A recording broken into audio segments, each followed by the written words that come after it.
জগলু, তোর যে লেখাপড়া কম, তুই যে অশিক্ষিত মূর্খ, এই ব্যাপারটা যে তুই নিজ মুখে স্বীকার করলি, এই কারণে তোরে আমি কাজে বহাল রাখলাম। বাহ বাহ, খুব সুন্দর পরিবেশ। বুঝছিল কি যে সিচুয়েশন তৈরি হয়ে গেছিল, আমি তো মনে করছি এই ধাক্কাতে তুই বাদ। রমি ভাই যে কইলো যে তোর কাজে রাখতেছে, আমার খুব ভালো ঠেকতেছে।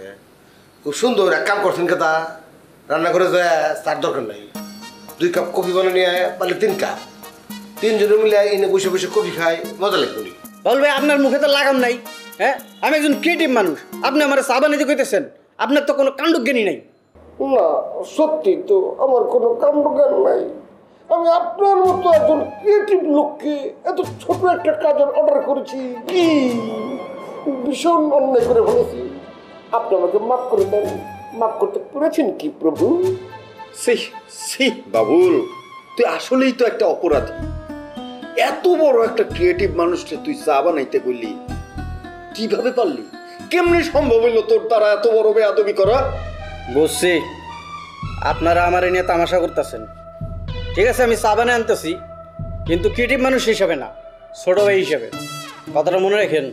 জি অবশ্য মনে রাখবো, সারা জীবন আপনাকে স্মরণ রাখবো। তবে আপনি কি আমাদেরকে ক্ষমা করতে পেরেছেন প্রভু? ঠিক আছে, বসেন, আমি চা বানিয়ে আনতেছি।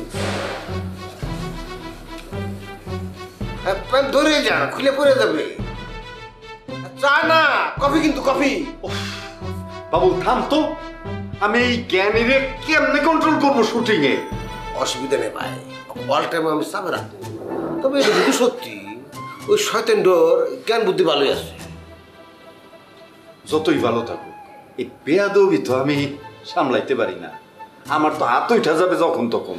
এ কাম করবেন না, হাত তোলা লাগবে আমি তুলবো। এটা সত্যি কথা যে যত বড় জ্ঞানী হও, বেদবি হও না। বেদবি করলে জ্ঞান অন্য দিক দিয়ে খরচ হয়ে যাবে।